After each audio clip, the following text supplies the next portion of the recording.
line. All right, ladies and gentlemen, Henry Confidential here on the very first episode of 3 and Out here on There Will Be Movies. This is the new weekly live show on the There Will Be Movies channel where we talk about a list, which we set a topic beforehand, and we come up with our top 3. But what differentiates this from most shows is it's only 3. So in general, our attempt... Oof, was that me? Oh, yeah. I have it in the background, so you guys didn't hear that. I hear it, so let me get rid of that because that is annoying. So anyway, this is live. That's just your voice. Yeah. We have no idea what you're hearing. Yeah. Exactly. I had it in the background. I forgot it was up on there, like, scheduled for live. So anyway, my first time doing live in a long time. So with that said, it's 3 movies, but what differentiates this from the other people is it going to be a favorite, the most rewatchable, in our opinion, and the most underrated, also in our opinion. And as we talked about before we went live, as many honorable mentions as we want.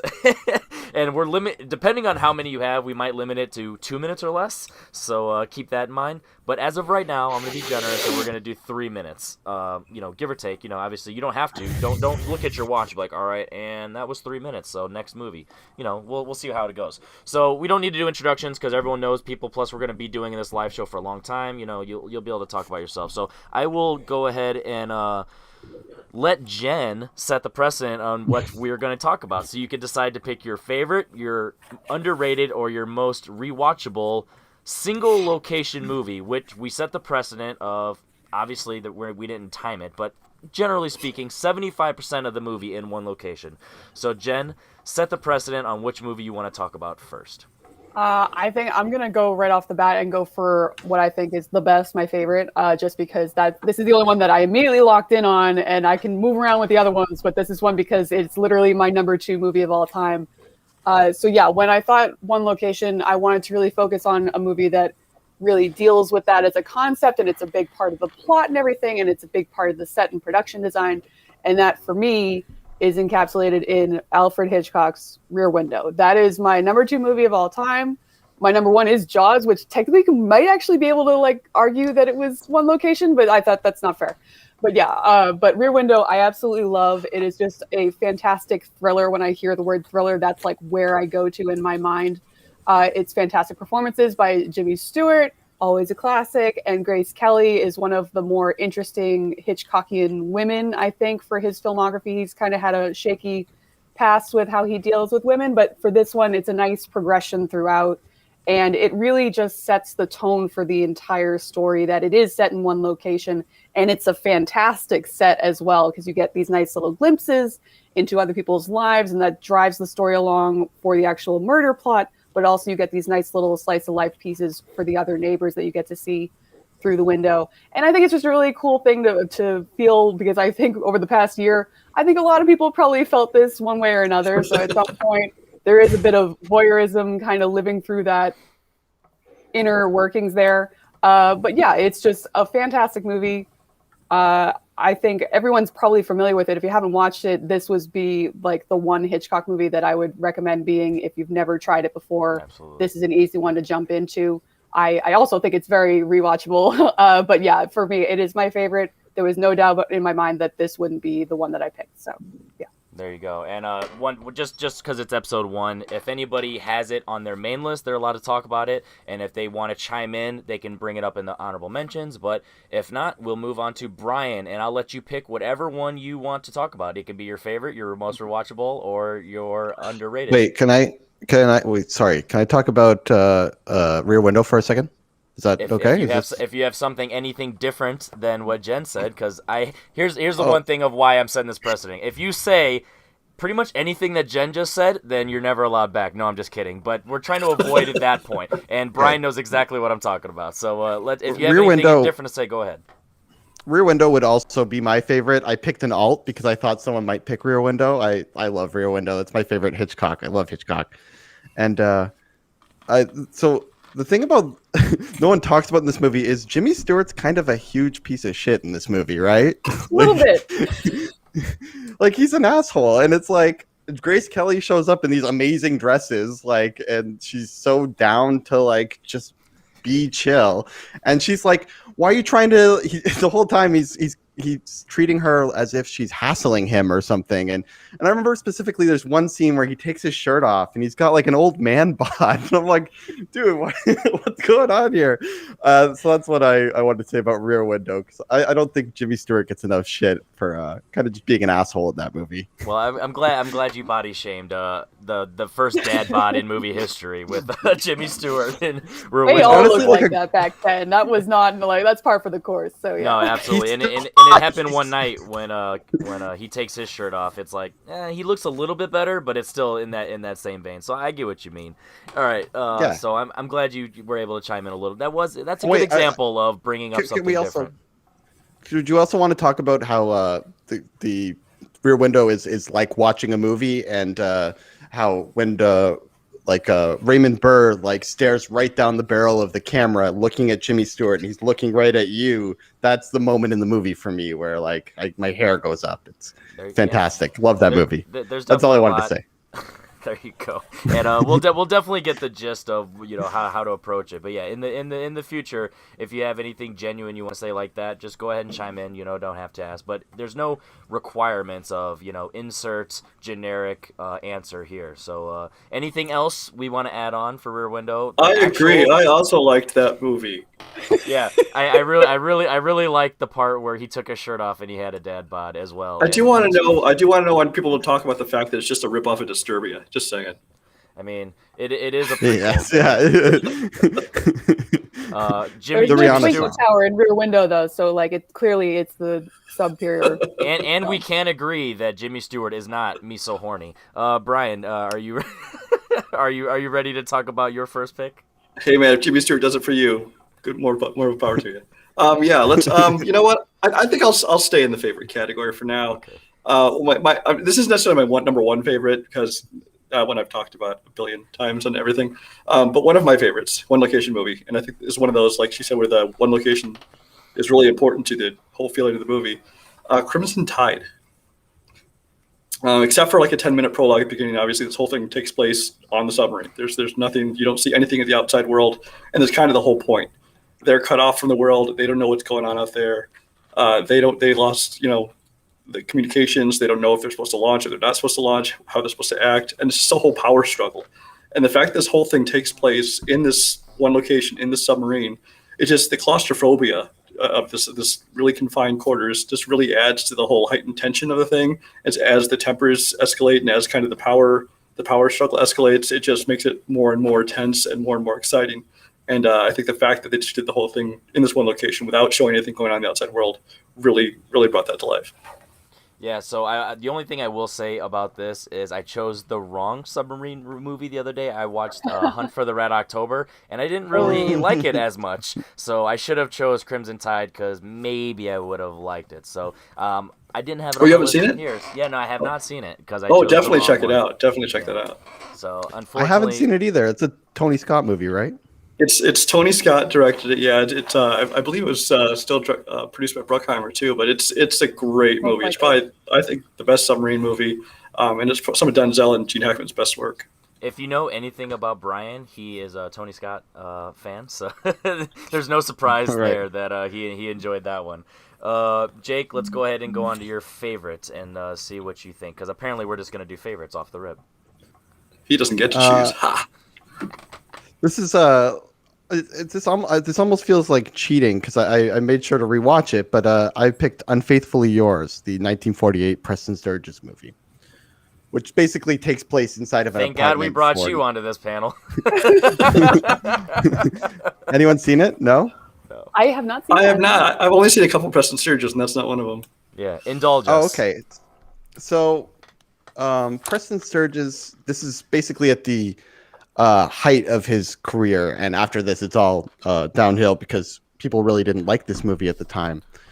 It's about a composer who finds out that his wife is being not faithful, and basically, as he's orchestrating or composing these three different numbers, he imagines three different ways that he could handle,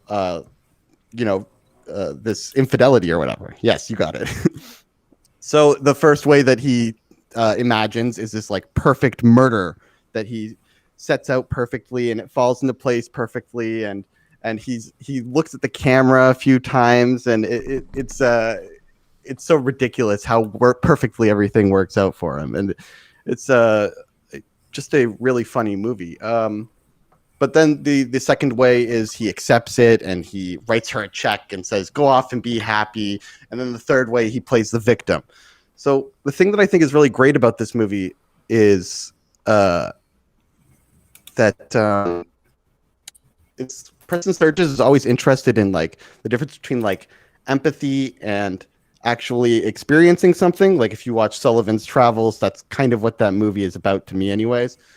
And to me, this character, it's almost autobiographical because he's like this celebrity who is basically at the height of his power, this composer.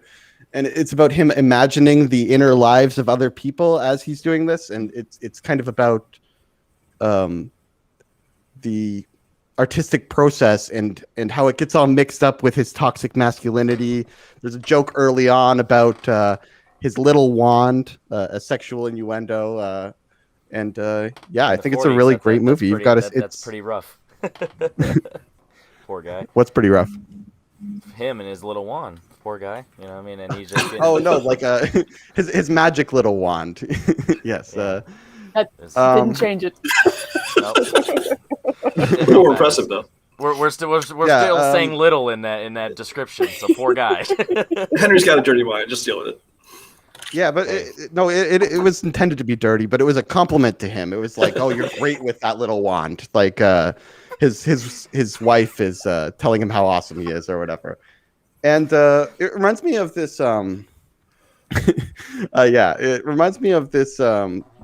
Specifically, the one where he handles it all well reminds me of this Louis C.K. joke, where he talks about how when he's on a plane, sometimes he'll think about giving a soldier his first class seat, and that will be enough to make him feel good. And I always think that's really funny. I think we've all experienced this before, where just thinking, "Oh, I could do something nice," can be a very self-satisfying feeling. Or maybe it's just me. I don't know.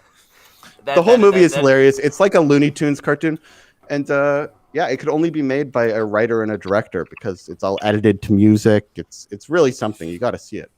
I'll definitely have to consider that, as we all agreed. No one's seen it yet. But just real quick, Jen, did his description make you want to see it? I mean, yeah, it sounds interesting. I am a fan of Sullivan's Travels, so yeah, like I think more Jack classics Black the one, better. right? So yeah, sure, that's exactly what we're talking about. Brian, were you interested? I know.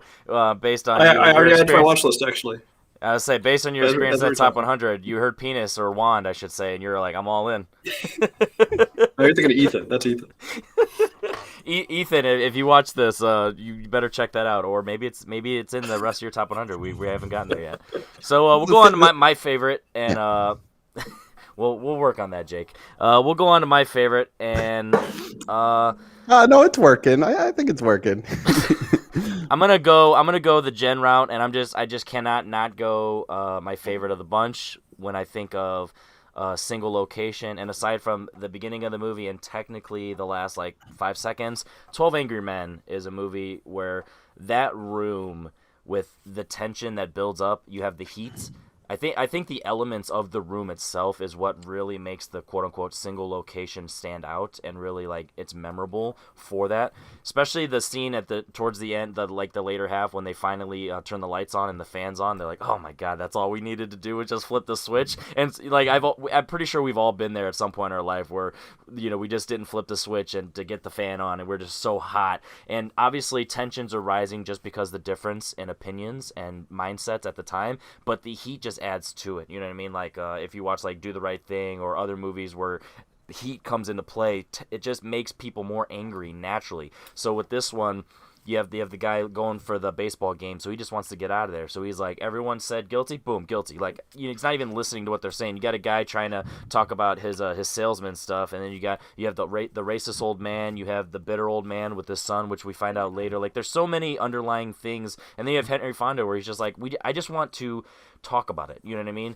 I don't know if he's guilty. I don't know if he's innocent, but let's just talk about it. And if you're able to have a movie that's 90 minutes, almost 2 hours, where you're just talking and you're really having all that tension, and the fact that you're able to paint the imagery, Sidney Lumet does a fantastic job for his first movie, where he's able to really paint the picture. You're able to see it in your head, and you have little things like the blueprint of the apartment, where they're like, all right, so how many steps does it take to get to the door, and then you do it, and oh, he has a limp. So you're doing little things like that. So, and that's all in one room, and the fact that they're using the props for the knife, which is one of the most memorable scenes. And like I said, other than the very beginning where they actually have the quote unquote the sentencing, and then at the end where he says goodbye, it's all in the one room, and it's you're hot watching it, and you have your tension, and you're rooting for Henry Fonda to pretty much make him say he's not guilty. But at the end of the day, that's not really what it is. It's not trying to prove his innocence. It's just trying to have the process of, let's do the due process, essentially. You know what I mean? If we're going to make a decision, civic duty. Exactly. Like we were technically forced here to do jury duty, but we have a job to do. You know what I mean? We have to, actually handle it the right way. Like, we're sentencing this young man, essentially a boy, to death, potentially, and we have to really think about what that means. So there's a lot of moral, elements to that, and I really think that that's overlooked with this movie, because when people hear 12 Angry Men, they're like, oh yeah, it's a great movie, it's fantastic, it's Henry Fonda, it's good, blah blah blah, but they don't really truly think most times of how much depth it has, and that's why I love it. And it's the fact that you really think about it, it's all in just one room for 95% of the movie, maybe even more. Like that's so fantastic, and it doesn't overstay its welcome. Like, it's a nice solid length, and I love that. So let's have some fun now. Let's go. I just want to say that something about watching people change their minds is very satisfying in 2021. That's true. Doesn't Watching happen a lot people be persuaded, I mean, it's possible. Not likely, but it's possible. Using just facts and talking it out, it's very satisfying. I think it was always satisfying. Yeah, you ain't lying. So, Jen, we talked about before. You have a list of 7,000 movies. Out of all of them, which one is the most rewatchable? Ooh. Rewatchable. See, this is the thing. I feel like the one that I really want to say, someone else will say it. But then if I don't, I'll feel upset. So, but I'm going to switch it up anyway. Like, this isn't the thing that I thought of immediately, but it's one that once I started thinking about it, I was like, I have watched this a lot, and I've never not been fully committed to it. And that is Red Eye. Red Eye, if you're not familiar with it, it is like a Wes Craven thriller that is set strictly for, I'm pretty sure, 90% of it on an airplane. It's Rachel McAdams is being essentially persuaded into being a part of this murder plot by Cillian Murphy. And the two of them are just fantastic actors across the board. Whenever they're gone, they're both funny. They're both dramatic. They can do this scary stuff. So they have they really stretch themselves here. It is both there are funny moments, and it's also a in-depth gripping thriller throughout. It doesn't let up the minute that you get the switch, because it's you get a nice little, in the beginning, he's trying to be very suave and get personal with her so that he can kind of get her to trust him a little bit. And then it switches, and it's just it's chilling the way that they play it off. But yeah, it's just one of those thrillers that I feel like people that have seen this movie absolutely love it. And then there's everyone else that hasn't even heard of it. So I wanted to I know this isn't our underrated one, but I always go back and it's a very easy one, because I think it's very short. I think it's not that long, honestly. It's probably 90 minutes. So it is one of those things where I'm oh, what do I kind of want to watch tonight? And you want something that's interesting, and you're going to keep yourself invested in it, but you're not going to push yourself too hard. This is something that I end up putting up a lot. So yeah, Red Eye is fantastic. I think it should be considered higher on the Wes Craven list of things that he's done. And yeah, it's just a really good time at the movies, honestly. Fun fact: when you first said Red Eye, my first instinct was Red State. So I was like, "Oh, I haven't seen it, so I know I know the general plot of that movie." So I'm like, "Wait, what?" And then when you start describing, I'm like, "I don't think that's it."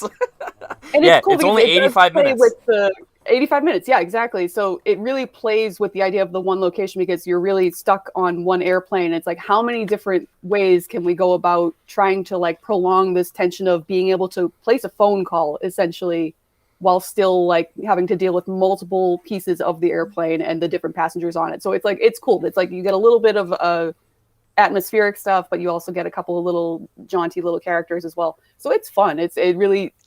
I think it uses the one location as a really good example of how to create tension for a film. So Yeah, so I- this is one I like actually that have movie not too. heard. It's a great Yeah, one. I have not actually heard of it, so I'm kind of really There you go. intrigued now. So I'm actually going to put that on my watch list. Jake, you said you like it. Brian, have you seen it, or is it something maybe? Yeah, you're this considering was now? on my list. It probably wasn't going to be one of the three I talk about, but it was on my list of honorable mentions. And it's I actually haven't rewatched it in a long time. I think I'm going to probably buy it this weekend. There we go. That's what I see. So now we actually go stick with you, Brian. What is one that you're consider a rewatchable single location movie? One of my most rewatchable movies. I've watched this movie hundreds of times, literally. Part of that's because for the longest time I worked in like a video store and we played this movie at least once a day. But now I still watch it all the time, and that is Empire Records. that's one of the other ones. Yeah. This is just a movie that I was the right age for it. I was 20 something years old when it came out in 1995 or whatever. And it's just, it's a perfect kind of movie for that age. It's a perfect movie that you can just throw on anytime. It's a good rewatchable one because you just like half the time I wasn't even watching, just listening to it just because the music's great in it. But then I love all the characters. It's got a great young cast of people who went on, like, Renee Zellweger went on to do a lot of stuff. Ethan Embry showed up in a lot of things. But it's just a great, fun movie. It's definitely very 90s. A lot of that's because of the soundtrack. But this is a movie I can quote beginning to end, and it's just one I have fun no matter how many times I watch it. Is it a I've movie never that you seen it. What's consider? it about? So, are you serious? It's basically just a day in Yeah. the life of a record store. Oh, okay. Is It's it Clerks literally in a in one record day? store. It is like Clerks in the 90s in a record store. It's kind of like the 90s version of Breakfast Club, Fidelity? honestly. Kind of. No, well, it's hard to describe. It's definitely it's almost more of a teen comedy. Although these people, most of them are like probably 20 somethings. It's basically just that it's a group of people that all work in this record store. So it's probably closer to Clerks, although it's not like such a low budget affair. It's like real, Yeah. real production and everything. But A lot of color it's too. a day in the life of this, and then this is Rex Manning Day. This is the day that this famous musician is going to come and sign autographs and make an appearance at their store. But he's like this old, washed up person who none of the kids actually like. It's like everybody's like their moms like this guy, and so they're all just making fun of him, and they resent the fact that he's there. And basically, it's just that's just a backdrop for all the interpersonal drama really and likes stuff. him, so Well, one person really likes him. really likes him. Really likes him. So I know. With the thought of this movie, would you personally consider this a guilty pleasure, or do you think it's objectively a good movie? Yeah, I mean, if we're talking like the AFI 100 or something, no. But I honestly truly enjoy this movie and always have. I suppose I could label it guilty pleasure, but I don't feel guilty at all because I think it's fun. I think it's a nice encapsulation of that 90s teen kind of feel, honestly. It's very of its time. Like it wouldn't, like today, if you tried to make something like this, it would be very different in the way that they go about things. Because there's some angsty stuff in this. Like there's some heavy stuff as well. But most of the time, it's just a really fun workplace comedy, essentially. Also, people will be like, record store, what's that? Yeah, that too. Yeah, exactly. It could not be made at all. Yeah. So I guess when I think of something like a guilty pleasure, or in terms of like if I'm trying to decipher if it's a guilty pleasure or not, in my mind, if I am genuinely surprised when I hear someone trash a movie that I like, then I'm like, that just makes no sense to me. But if I, for example, like my favorite movie of all time is The Big Lebowski. I get when people don't have it as, they have some issues with the movie. I get it because I know it's stupid and silly and it has moments where it's crazy. But then there's movies, that are objectively fantastic, and when people poop on it, I'm like, that just makes no sense to me. So do you have like some aspects of the movie where you're like, I get it, or is it still good enough in your opinion where I'm like, you guys are kind of over the top with your? No, because I mean, even the people I know who don't like it, and there's some people that really don't like it. I don't understand their vehement hate for it because I mean, there's movies that I like that I really enjoy that I can look at and be like, yeah, that's not a good movie, but it's a guilty pleasure. This one, I honestly think is a good movie. And I it think sounds like anyone Jen who doesn't hate doesn't it. So yeah, like the thing I think that if someone didn't connect with it, it's probably an age difference thing, because I will say that it's very quippy and it's very sarcastic. And if you don't like this, I think like your it. number one thing would be like, damn kids. So like that's probably what it would be like. But yeah. All right, so Jake, since you technically didn't know much about it, with based on the description, is it something that you would consider watching? Oh yeah, if Brian likes it, I bet it's pretty good. I don't I don't know if that's the bar to use, but okay. Well, welcome to the community. I don't know. I don't think you share that mindset with people. That description hasn't been said often. Oh, since Brian likes it, it must be good. That really should be if the rule around anyone's here. If passionate- Brian likes it, it's good. Anyone's passionate about anything, I'll check it out. You know, like that sounds Good. fun. It sounds like a fun movie. But then it really makes it a bummer when you're like, man, this movie sucks. I did You're not like this movie. So then you start to like think different about that person. You're like, man, maybe now I need to totally look at everything Brian's ever said and be like, nah, this is wrong. So Jake, let's go on to your most rewatchable single location film. So this is a recent one, so it's not the one I've rewatched the most, but I probably will be rewatching it a lot.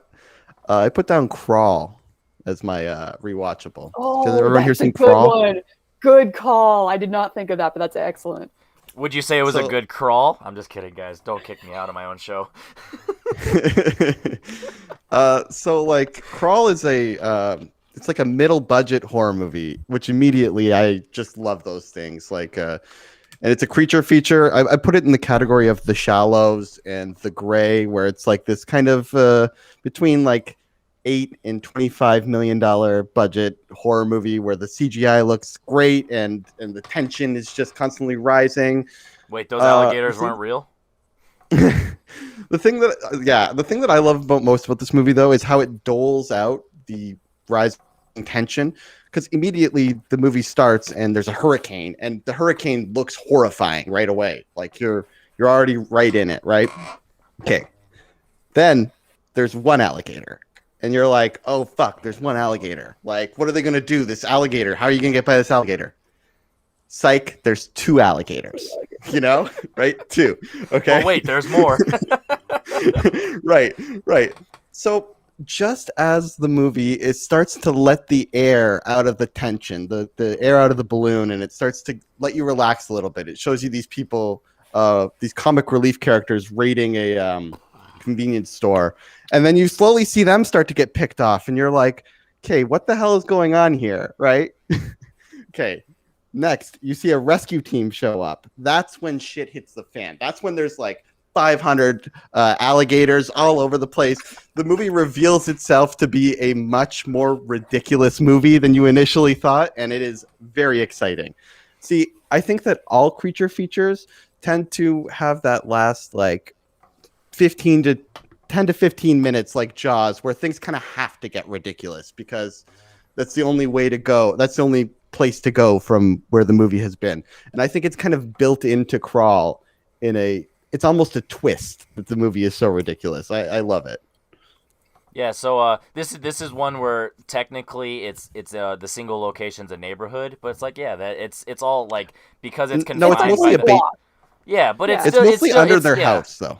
No, I know. It's all in their house. I'm not fighting it, but what I was trying to say, like with this show, there was a little leeway on that, and no one even like hesitated. So I love that. Where it's like, because technically, they go to the gas station, they go to the the round the block, and so but it's not that big of a deal, and that was cool. And I love that Jen, when you said it, she was like, "Damn it, that was a good choice." And I'm like enjoyed so mad the movie. that I didn't think of that. Yeah.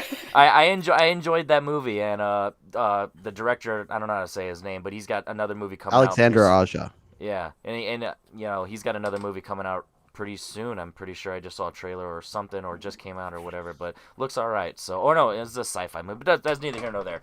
The point is, it was one of those movies where if you thought it was just a dumb creature feature, it is actually pretty fun. It is, but Well, no, I know, but in the good way. It's a compliment. Yeah. Yeah, exactly. And I It knows absolutely exactly love what it is. The final needle drop for the credits is "See you later, alligator." I was like, "Oh my god!" I was like, "That's the moment." I was like, "This movie's great." So Yeah. the one thing that bothers me though, every single time I watch it, even though it's like that, you just gotta have to go with these things. But the setup of the house, because they're like it's in like a crawl space essentially for Yes. crawl, but it's like this little rickety ass bricks like in this diamond pattern, and I'm like, at no point did they have they have a shovel, they have legs, they have arms. At no point did they try to just knock out these really shitty looking bricks to just get out. And it really bothers me every time, because I'm sure it's a set design thing of it needed to let some natural light in so that you can actually see people. But at the same time, I'm like, we could have tried. We could have tried a little bit, but that's one of those you gotta let it go. So or it could have been one of those move. ones where they tried to and it just didn't go nowhere, and then they just forgot about it. They're like, damn it, that hurt my arm because I tried to kick He had it. a freaking shovel. So I'm like, I feel like if the actor had actually tried to do it, he probably would have broke it. So it's like we didn't do it. In for his a reason, defense, he he was pretty banged up. I do. He was eaten up. He and he got messed thing. up. Yeah, So it was pretty bad. Both good of them choice. did. It's really bad. Yeah. Good choice with Crawl. So I'm gonna go with my rewatchable, and I'm actually also gonna go with a newer film. And this is a movie that it's something that whenever I want to watch something that's like, I don't obviously like the script itself is, you know, has some depth and there's twists and turns, but it's one of those where you just watch and you just have fun with it, and that's Knives Out. The majority of the movie is in the house. Like, there's a scene where they go into the restaurant and all that stuff, and they do a little chase scene. But, like, you know, the 75%, I think it's pushing the 75%, but the most of it's in that house. And it's just so much fun of the mystery. You know, you have Daniel Craig just hamming it up, and he knows exactly what he's in. And it's one of those where if you're not on board with the accent or the choice of his dialect, then you're not going to like it. And that, you know, is what it is. But if you're on board, you're just rolling with it. You know what I mean? That's him trying to be Hercules Poirot or something like that. He's just having some fun, and he's doing his own murder in the Knives Out house. You know what I mean? It's just one of those. And then the twist in the middle, which I won't get into it because it's a newer movie. You know, neither here nor there. But the fact that they made a decision halfway through where most movies, especially in this genre, want to do it at the very end and make it a big reveal, and it's like, no. Now this is just a kind of a separate movie, and I just love that. I had a lot of fun with it. Every character has their own, like, you know, set, you know, personality. You know what I mean? You have Michael Shannon, who's he's different than most characters he's really ever played, because he's got that limp, and he you know, he's just kind of the, you know, the son who's just kind of been given something. He's never really earned it, and usually you have him in them powerful, you know, roles. So the fact that he's kind of vulnerable is really nice for him. And then you have Toni Collette, who just pretty much just came straight off Hereditary, and she's like super annoying and clingy and like you know weird, but like in a good way. You're you know what I mean? famous. Yeah, exactly. She's She, fantastic. like having that personality, and then you have oh my god, I'm just doing terrible with names right now. Laurie Strode. Why am I? Jamie Lee Curtis. Jesus Christ, I'm struggling. I haven't talked about movies in so long. Jamie Lee Curtis, where she's just the powerful, you know, mother figure of the family, the big sister, but you can just tell she's kind of just hiding something. Like, she's really, it's kind of like a show she's putting on. You know what I mean? It's she deep down she is that, but she's still, you know, she's barely holding on by a thread, because just the whole family's a mess, even though they technically have it all. And it's so much fun, just everything with this movie. And it, like I said, you don't, the plot, you know, has some density to it, and there's twists and turns, but you really can just watch it without thinking and just enjoy the thrills and the mystery and just the characters. And I love that. And, you know, coming from a new movie, especially with Rian Johnson, with, you know, just how people feel about him, whether it's from Last Jedi, Looper, or, you know, even back with Brick, you know, just the fact that he's not technically for everyone, the fact that this was a pretty accessible movie just, you know, makes me, you know, surprised that I've watched it so much, you know, being so new and everything. So Knives Out is one that, you know, I've watched a lot on this list, so I was like, let's just go with that one. So Jen, time to talk about underrated. So obviously you hinted a little bit with your second movie, The Red Eye, that you technically could have considered that underrated. So I'm definitely curious to see what you're gonna pick for underrated. The thing is, I'm split between three, and it's like, which one do I really, really, really want to like have people watch? And I feel like, you know, I'm gonna talk about the one that came to mind first, because this is one that I think not enough people have watched. Everyone that has watched it, it's very similar to Relay. Everyone that I know has watched it has enjoyed it. And I think because this is the most one location movie of all one location movies, because it is set strictly in a car. And this is Tom Hardy's Locke. If you have not seen this film, it is like 90 minutes, maybe, is probably even shorter than that, of just Tom Hardy driving in a car, making phone calls. And I know that sounds really boring, but it is not. It is gripping. It is fantastic. It is another one of those cases of where the dialogue, like, it really drives along the entire plot. And when you give it to an actor that knows what he's doing, like Tom Hardy, you can really just eke out all the emotion and all the dramatic effect from it. There are, like, he's doing a series of things, and it's really, he's going through and just solving these crises in both, like, his work environment and his family environment. And I won't get too far into it, but yeah, it's just him. So this is one of those things of just an actor getting to really showcase his craft, and it's all he like, all you can see is like this. So like, it's very limiting in terms of a performance for an actor. So I like, Tom Hardy is one of my favorite actors. So like, once I heard it was him in the car, I'm like, this is definitely something worth checking out. And I'm glad that I did, because it is definitely a smaller film. Clearly the budget didn't need to be big, but yeah, the only other person that I remember being in it is, what's his name from Fleabag? Andrew. No, that's not right. That's Tom Holland That's plays his son. That's freaking Crush. Tom Holland does play his son, but yeah, one of my favorite things on it. I'm looking up his name because I love him. And it's Hot Priest from Fleabag, if you know Fleabag, and his name. No, Andrew Scott, not Stan. Andrew Scott.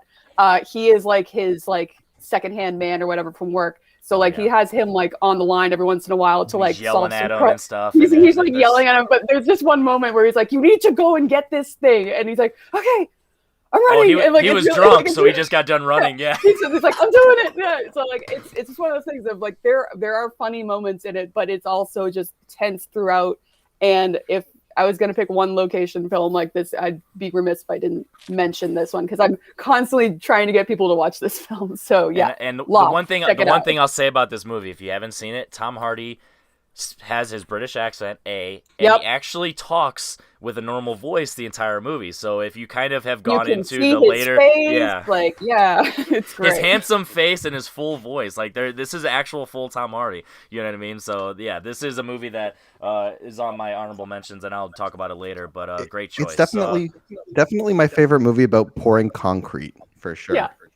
I mean, you know, I've never been more intrigued about how, you know, the technique of concrete pouring as well. So Brian, what is something crazy how interesting the movie is just based on that it's a guy in a car talking about pouring concrete. It's like, yeah, really? You're essentially seeing someone deal with the work crisis. It's like, I do this all the time, but I know I'm not this entertaining to watch, but it works. So yeah, it's almost like a dare, that movie.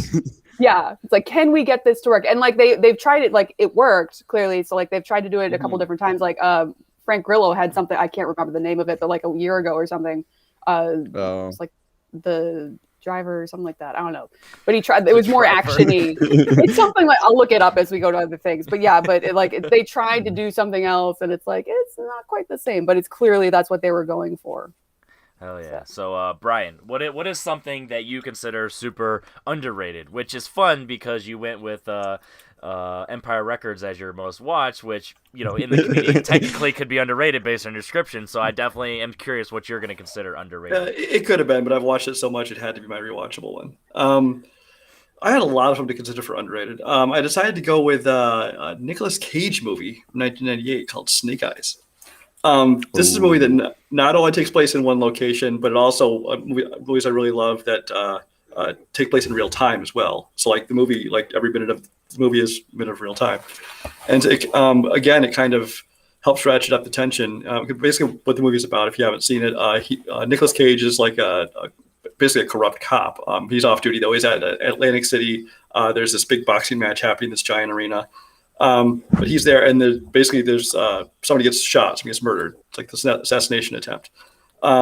So it becomes this whole big mystery of trying to solve this murder, as well as there's people after him. There's a whole hurricane approaching outside, which again is just another way of kind of ratcheting up the tension of that. He runs into Carla Gugino, who I love as an actress. She's in this. She has a big part in this one. And she's kind of this mysterious woman who's not sure if she's involved, if she's not involved, if she should help her, if she's part of it. But it's a great kind of thriller. It's exciting. It's action packed. It's dramatic. It's Nicolas Cage gets to kind of do his crazy Nicolas Cage, but without going too far over the top, because it's still a very serious role at the same time. But it's actually, I believe Brian De Palma directed. I was just about to say, was this? I was literally just, I don't know if you noticed, I was about to grab my phone. I was like, is this Brian De Palma? Yeah, Brian De Palma directed. It's got Gary Sinise is in it, Carla Gugino. Not a whole lot of other big names. A lot of people that you'd look at and be like, "Oh yeah, I've seen that guy." But it's a great movie. If you haven't seen it, check it out. A lot of people will know the opening shot of the movie because it's famously a very long take on the boxing match, and then it pans out onto the TV, and then it sets up the entire. Yeah, it's one of those movies that does like one super long shot for the first opening. Yeah. See, I've been watching a lot of Brian De Palma movies, and I haven't actually seen this one. So it's one that I was like never like wanting to watch, like rushing out to like put on. So I'll give it a shot just because. It might be my favorite De Palma, actually. Okay. It's my favorite late period De Palma, other than maybe Raising Cain. But Snake Eyes is a very underrated De Palma. See, you have to understand, this is coming from a guy who hates Carrie, who hates Scarface. I like a lot of his, I suppose maybe I like his later stuff more. I like Mission Impossible, Carlito's Way even is okay. Untouchables is alright, but yeah. But me and Henry, I prefer Carlito's Way to Henry. Yeah.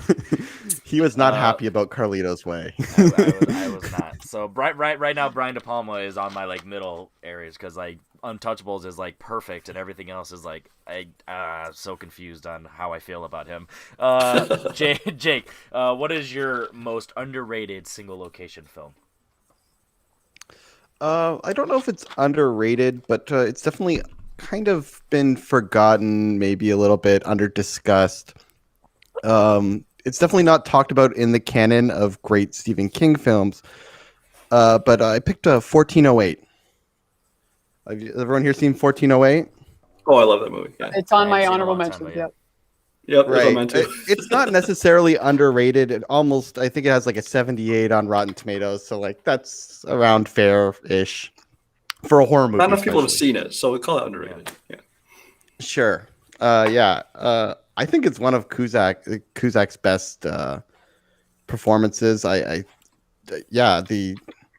The whole setup of the skeptic, the unfeeling skeptic, and you're like, what is this guy's deal? Why is he such a jerk? What is this?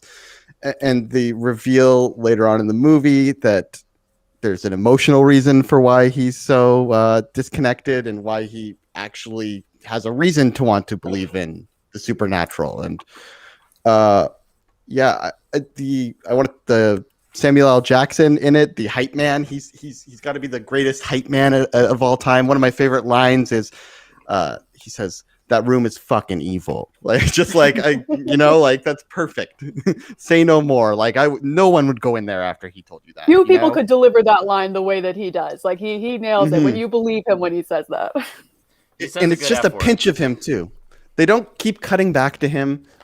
Once he does his whole intro, like, don't go in this place. He goes over I love, at first he doesn't even want to overhype it. He thinks that he might be able to get this guy not to go into this room by saying, "Oh, it's nothing. Who cares about that? Like, that's no big deal." Or whatever. And the more and more Cusack is insistent that he needs to go into that room, the more he gets desperate. He's like, "You can't go there."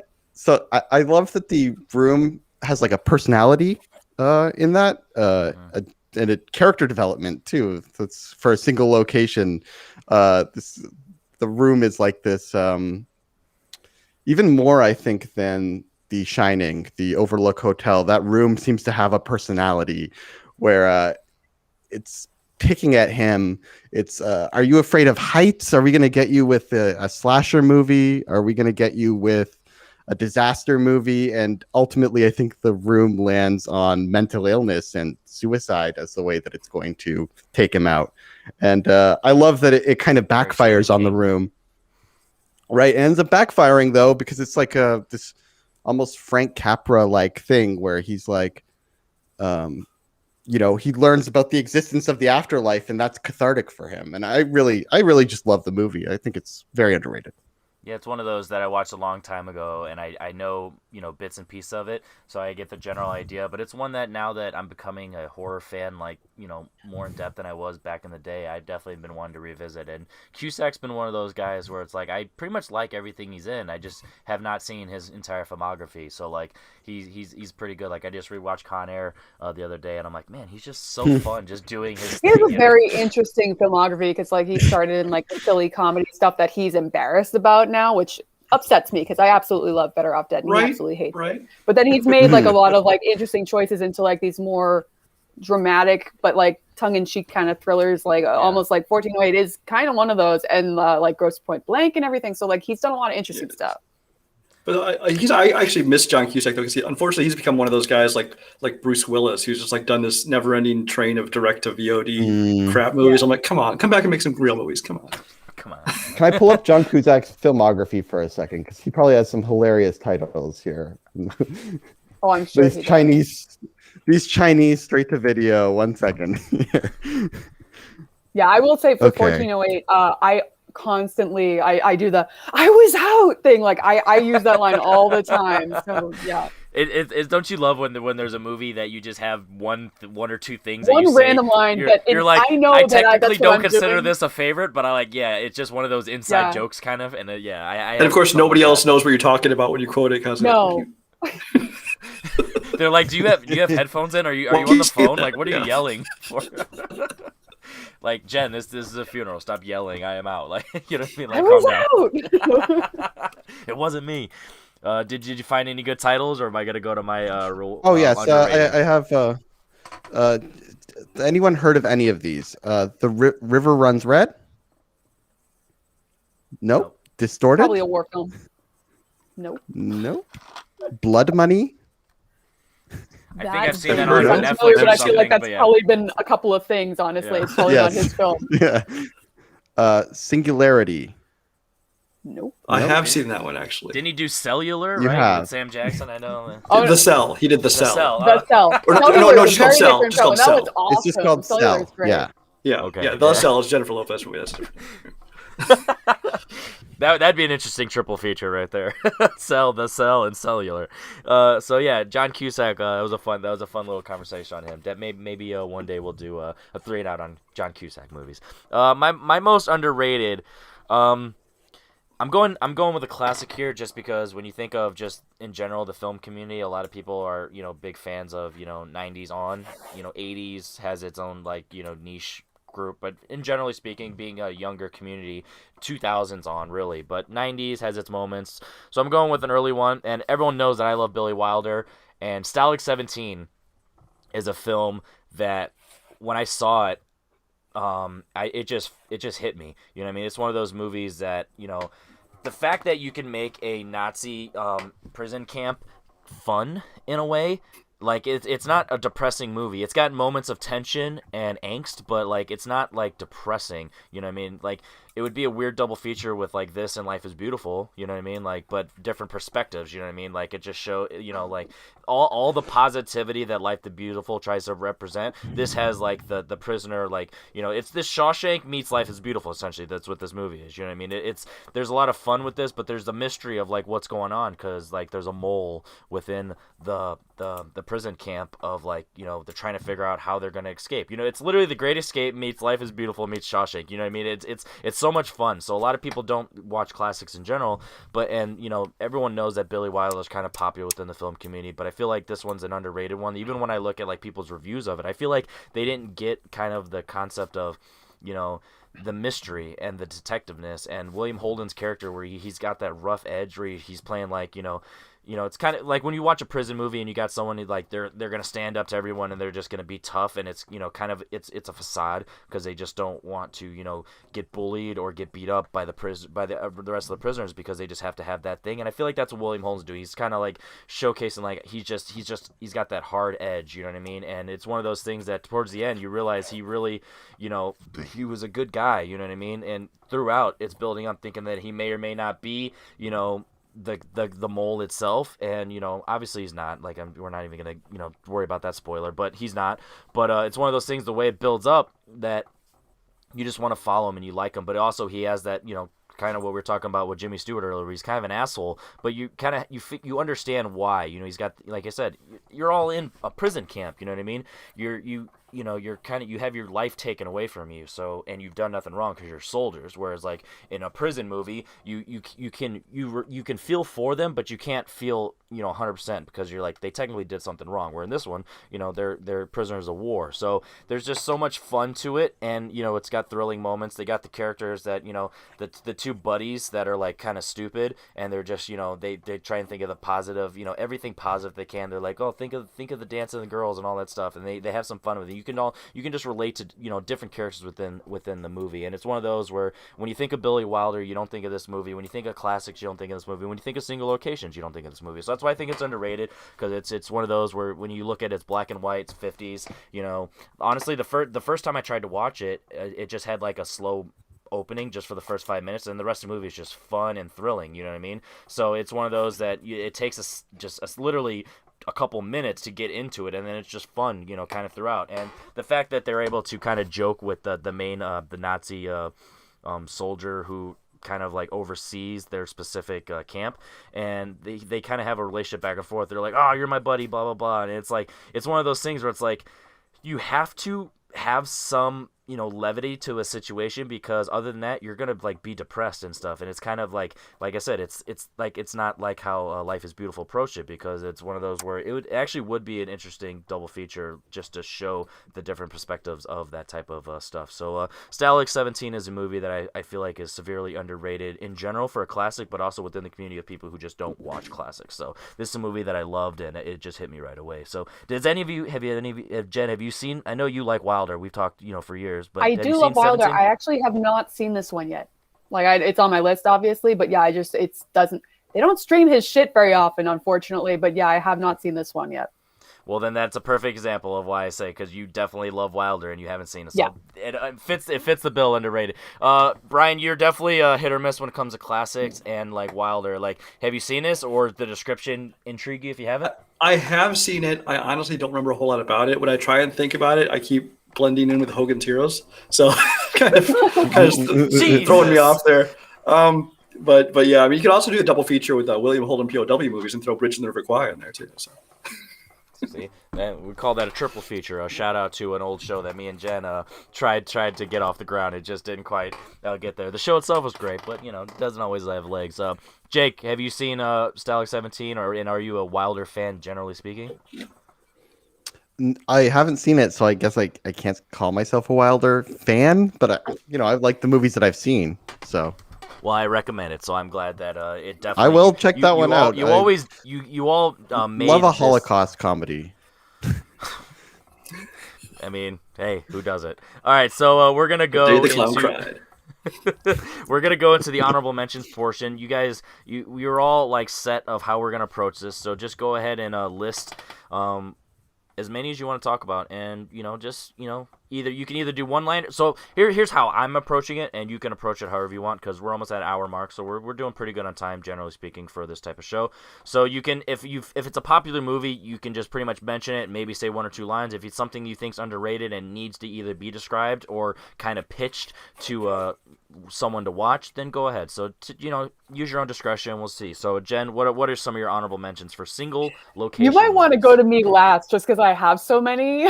No, I don't we're know. setting the standard, because you're gonna say you're 1,000, and I'm like, all right, Brian, you only get one. Lord. Okay, well, I'll start with the ones that, like, I'm gonna start with the ones that I'm surprised didn't get brought up, because for rewatchable, the initial two things that came to my mind that I was like, oh, someone's gonna mention these are Clue and Die Hard, because those are both set in like one particular building, and it's really particularly for Clue, it's like a really big piece of the story is just dealing with the different locations within the house. And like, it's a series of, a lot of the things I'm going to bring up are like a series of random, diverse strangers being thrown together in one situation, having to deal with it. And that's kind of what happens with most one location movies. For rewatchable, I'm also a big fan of The Terminal. I think for some reason, a lot of people hate this movie. I find it delightful. So yeah, for whatever reason, Tom Hanks, the weird accent works for me. I think it's adorable. For underrated, I came really, really close to picking two other films. It was like a toss-up at the very end there. One would be Wait Until Dark, a classic film with Audrey Hepburn playing a blind woman who is being terrorized by these people that think she has like a hidden, I think it's a jewel or drugs or something in her Drugs. apartment, Yeah, and it was is drugs. fantastic. Drugs, yeah, and it's Alan Arkin, early Alan Arkin in it, and it's a really cool It's like creepy. thriller, and it's one of those things where they actually, for when it was in theaters, they actually warned people that it's going to go to total darkness at the end because like it was very different for the time. So like it's really cool. I highly recommend that one if you haven't seen it. My other underrated that I really want to talk about is Hotel Artemis. Hotel Artemis, if you Yes. thought this looks stupid and it was like not worth your time, it looks kind of cheaply made. No, it's great. It was one of my favorite movies of 2018. The cast is phenomenal. It is just Love like, the if cast. you like John Wick, you need to watch Hotel Artemis because it doesn't have as much action, but what it like, where it loses that hard kicking action, it makes up for in the characters and storyline. It is a fantastic movie. I hope that they follow it up with another sequel. Other underrated So films, it's like a John Wick. It's a John Wick like movie. Like I it's in the vein Well, of just John in that Wick. it has like this definitely world is- created. Yeah. Yeah, it's The big on the world Continental building is kind the, of is the thing. best like comparison. It's more a Continental movie, which is in the John Wick universe. You know what I mean? So that's Yeah. why it Yeah. has that. It's that parallel. essentially the Hotel Artemis is like a hospital for criminals, essentially. Like people Okay. go when they need to hide out or they need some medical attention and stuff, and they go there, and it's like one night at Hotel Artemis where a bunch of people are coming in for various reasons, and they all have to start interacting with one another, and it's just great. It's got Sterling K. Brown, Charlie Day, Sophia Boutella. cool. Like Jodie Foster, right? it's Jodie Foster, Dave Bautista. It's awesome. So like the cast is A-list. It's fantastic. Go watch it. Another drama that came up to mind. We were already talking about Nazis earlier. Downfall, which is I believe German. It's in German. It's a Hitler's Last heavy Days or hitting something, yeah. drama of Hitler's last days in the bunker. If you haven't seen it, you kind of have, because it was a meme for a good chunk of time where they're showing like the big speech at the end. And but it's a great film. It's a great performance. So I do recommend that. Can I- It's definitely heavy. But I didn't really get this movie. I didn't get what was I supposed to take away from this? I don't know. I was yeah, that's just like the thing. It's an interesting hard because exercise, but it's trying to get you to sympathize a little bit with Nazis, which is a little hard, but I like to look at it as specifically a performance-based film, and the lead. So what you're saying is gather the family around, watch Yeah, Downfall, it's a and then have feel-good Thanksgiving time. dinner. Yeah, It was just for the meme. Well, It wouldn't be a not- show if the not meme quite- I queen wouldn't- didn't bring up a meme-worthy movie. So It was a I don't really think he big really meme, means and that's the thing, sympathize.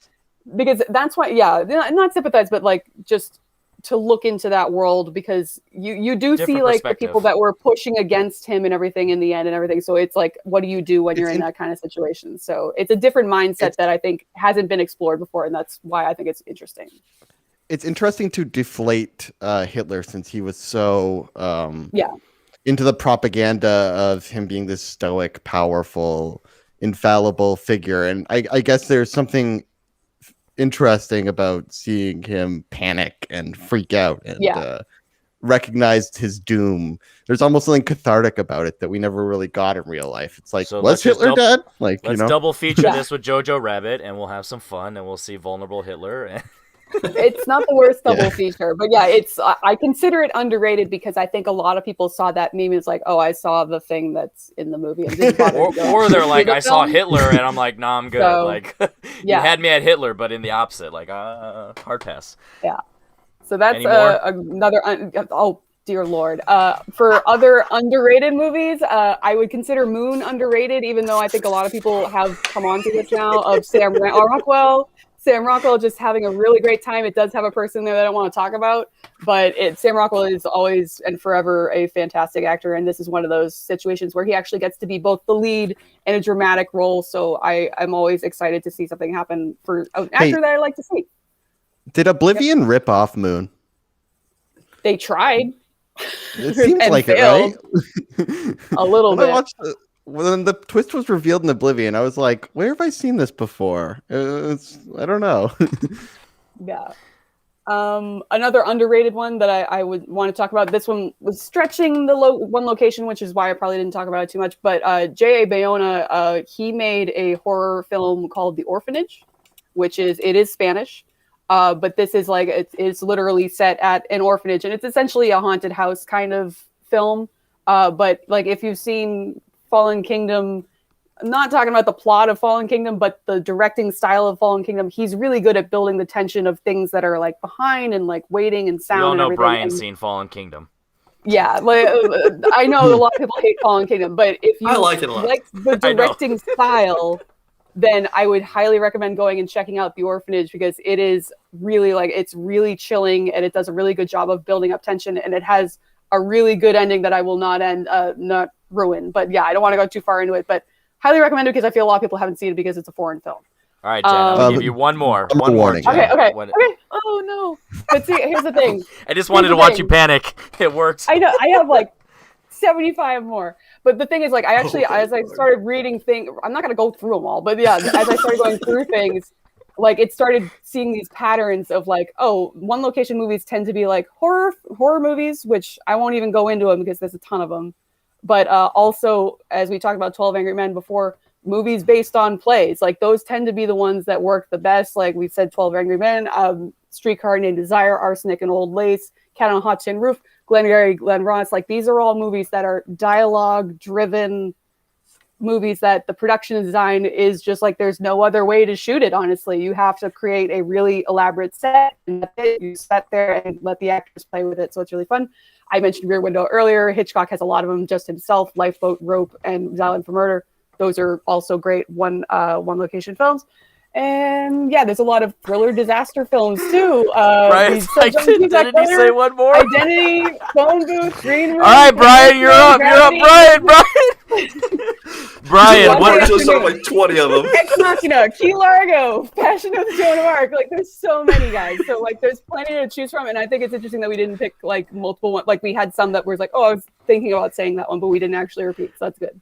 If you guys ever wonder why I always try and get Jen on any show that I've ever done over the years, this is why I love Jen. She is so much fun, and she doesn't get a chance to be Jen that often. So this is the Jen that I've known for years, and I love That's it. how Brian, you get L'Oreal Free Fire. Brian, I'm gonna mute. I will mute you. I will overuse my powers. Brian, go ahead. You get one because Jen ruined it for everybody. No, I'm just kidding. Go ahead and name a couple. I'm going to go through mine a lot faster because I have a list of, I don't know, there's probably 10, 15, but I'm just going to mostly list them because you've heard of most of them. Dog Day Afternoon. I know we brought that one up. Yeah, yeah. I didn't want to talk The about Raid. it. The Raid. I love The Raid. Hateful Eight. As far as Tarantino movies, one that I think is underrated because not a lot of people have seen it. Death at a Funeral. The original British version, of course, is very good. But actually, the American one's not terrible. I actually didn't mind that one. But what's interesting, Peter Dinklage plays the same role in both the British version and the version. Airheads is a movie I love. Basically, a hostage thing at a radio station with Brendan Fraser and Adam Sandler. Steve Buscemi is the third one. The Ref, another hostage drama. Dennis Leary in this one. Panic Room. The far better version of Clue, Murder by Death, based on Neil Simon play. That one I think is an excellent murder mystery comedy that Clue just copied. The obvious one is The Breakfast Club, but it's not my favorite, but it's also not underrated. Cover your ears, Kirk. Cover your ears. Sorry, guys. Green Room. With Anton Yelchin and Patrick Stewart. We're just loving Nazis on this episode. How did this become a Nazi? There's the villains in that one. That's okay. Just a couple more. The Abyss. Phone Booth, which I think it was on one of the 50 that she rattled off at the end. And 4 of yours I rattled off, but yeah. This is why I said I should go last, so I wouldn't have so we couldn't even hear you, so it's, yeah. And then the last one location to be in summer camp, Wet Hot American Summer. I just bought that on my Vudu, so I remember I don't know if that's top 100 or some point of just talking to you where you brought it up and I was like, man, I'm gonna give this a blind watch. So it was on sale on my Vudu, so I bought it. So I'm definitely gonna watch that pretty soon. Jake, go ahead and name off some of your honorable mentions. So as a Canadian, I have to say Cube legally. Cube. Cube, and I would also mention its PG-13 sister, Escape Room, which I also really enjoy as an underrated little movie. The ending got a little wacky, but yes, the majority of that movie was. Did you watch the trailer drop today for the sequel? Yeah. No, the ending made it for me. That was where I was like, oh, this is like a larger conspiracy. Yeah. Oh God, I loved it. I thought it was an okay PG-13 Saw ripoff.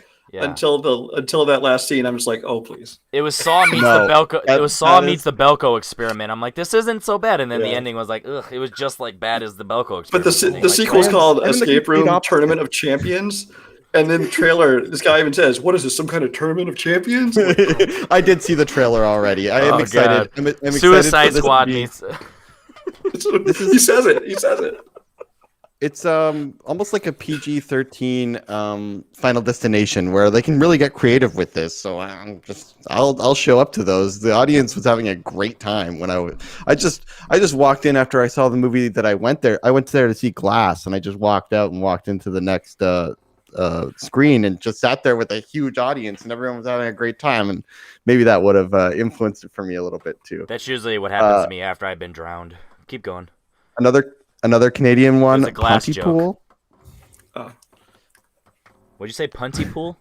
Pontypool. Pontypool. Yeah. This is one that I saw. I googled. Oh, single location movies, and Pontypool kept coming up, and that's a clever movie. At least I really Yeah. enjoyed it. Night of the Living Dead is a single location movie. No one mentioned that one. That's right. Rope. Another Canadian one, Cosmopolis. Have you guys seen this? The David Cronenberg one with No, I've but I not seen know it, but I've it's heard of it. highly regarded. I haven't seen it yet. Yeah. Yeah. yeah, right. It's Edward, but it's what's his name? You know, Robert Pattinson. Robert Pattinson. I love that you went to Edward first. That's great. It's Arguably Robert his Pattinson. first serious movie. So yeah, that was definitely a good start for his branching away from Twilight. It's him kind of doing Locke, but with the 1%er thing, and it just gets really fucking weird, like every great Cronenberg movie. No one mentioned any of the Conjuring movies. I think they're all generally pretty good. There's a couple that kind of suck, but Speed. How about Speed? Oh, Speed is one of my favorite movies. I just don't know if I can. can. I personally didn't consider that just in my personal definition of Because of there's like single Jeff location Daniels movie. is a big part of it, honestly. Yeah. So that's why I didn't think of it because I It's one of absolutely those love where- Speed. Well, then you Where, got, like, the They're live action elevator movies. and the train Yeah. and the bus and the subway. It's just Yeah. And Right, it's like, okay, well, yeah, the bus I is moving, so is it technically one Yeah. location or is it? so like, technically different Locke parts of isn't LA? either. Then yeah, there. All right, I was just But trying you to don't make a even joke. see outside the car. That's the thing. Lock, you only see Yeah. the inside of the car. You could be parked for all we There's know. no Just doing this to jump. the steering wheel. Yeah, So- Locke is literally made in the 1940s, where he's just in a car moving the wheel, and there's just a fake background. It's not even a car. Got The any other more? one I have to mention is Bound, one of my favorites. The Wachowski movie before The Matrix. It all takes place in their apartment building, where they're sharing a wall, and it's going back and forth. And it's a really. Have you guys seen Bound? No, I wrote a question about it, and you commented. You have. But yes, I haven't seen it. I adore that movie. It's a perfect little movie. It's a smaller, more intimate movie than you would think the Wachowskis could make, and they never really went back and made something that Hitchcockian and tense again. But it's as skillful as anything they made. I really love that one. And I would have put Dog Day Afternoon as my favorite, but I was like, someone's gonna pick that. I'll pick Unfaithfully Yours. And You were unfaithful to Dog Day Afternoon. So some of my honorable mentions. difficult. Go ahead. Difficult movie to explain Unfaithfully Yours because it goes into like 3 hypotheticals and plays them out. It's you kind of got to see it. It's a movie that you have to see. Fair enough. All right, so some of mine to end off. Shutter Island is a movie where it's on an island technically, so that's why I didn't want to bring it up in my top 3. But I feel like it's a really underrated Scorsese film, Leonardo film, and then just psychological thriller in general. His Girl Friday, it's a movie where the basis of the newspaper like building is like what brings them together, because she's coming to like essentially like move away and like tell her ex-husband that she's getting married again, and then a story breaks out, and then just her instincts of being a newspaper man really kicks in, and then all of a sudden she's just back in the groove of things. And so it's one of those things where just the room itself, and like you two mentioned Rope, obviously, Hitchcock, it's just so much fun. The Thing, I feel like The Thing is one of those where the isolation, similar to what I was talking about 12 Angry Men, you just have the atmosphere that really builds up. Suspiria, the remake, it's one of those where it has some moments where it drifts off, but the basis of like the academy where it's so tense and crazy and some wild shit. I really love that movie.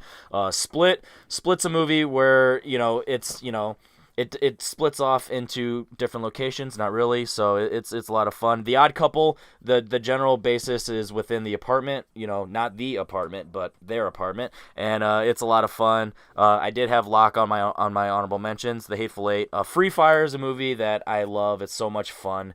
It's pretty much anything that you would consider if you think of a warehouse shootout, drug deal, gun deal, all that type of stuff. It is all that, and it's just so much fun. Similar to Bad Times at the El Royale, another movie where it takes place. There's a few flashback stuff, but the general is at the El Royale, and so much fun. It's one of those movies that if you've only seen it once and you're like, man, that was a Tarantino ripoff, watch it again and actually pay attention to the stuff that they're going for. I really do believe that this movie is fantastic, and I really feel like it's underrated. Because a lot of people just go in. A lot of people go in with an expectations of that movie of like what it is, and then they realize that similar. I mean, if you think about like Cabin in the Woods, about the expectations you had or how it was kind of shocking of the genre twist it did. Similar with Bad Times at the El Royale. So think of a twist on a Tarantino movie, and that's what Bad Times at the El Royale. It's not a ripoff of Tarantino. Both by Drew Goddard. So I'm really curious to see what he does next.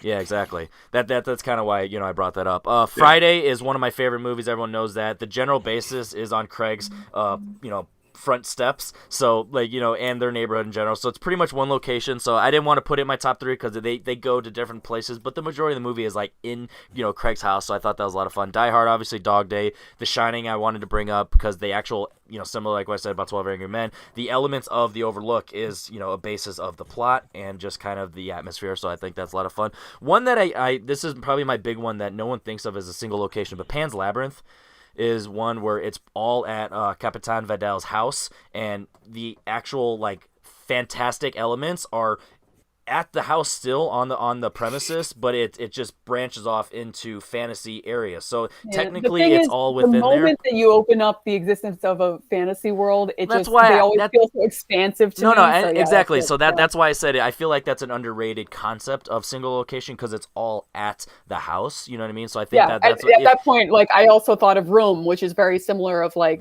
creating a whole other thing that's exactly. So that's what's fun. And then last one, Shawshank.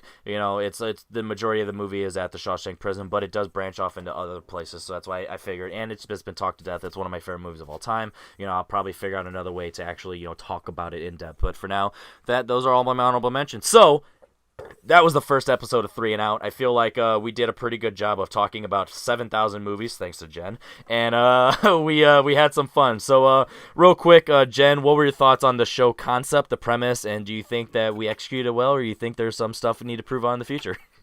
No, I think it's good. I think I could sit here and list the other 50 movies that I didn't mention, but yeah, I think it's good. I think it's fun. I think the topics are up in the air so that you get a whole other different genres and timelines of what people are looking at. So we had a pretty good span of like both classics to new stuff. So I think it's fun. Yeah. Yeah, exactly. Brian, we all know that you love talking about movies on List. How does this compare to just the vibe of List shows, and are you interested in doing it other in the future? Oh yeah, I'll show up anywhere people want to talk about movies. Any excuse I have to push my opinions on other people is good. I mean, I really enjoy the show. I like it. Most of the shows you do here are more of a casual atmosphere, and I like that. Although I will say the one thing you could prove about the show is a new host. But other than that, and if Jen's going to be on, she has to be a single guest because she's going to go down her list. So.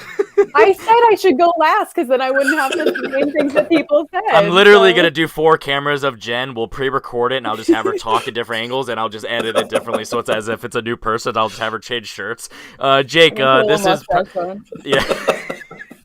Jake, did you have some fun talking about movies, and did it go as you expected? Because I know you had a lot of stuff that we talked about privately. Is it what you envisioned in your mind, or was it better or worse than what you thought?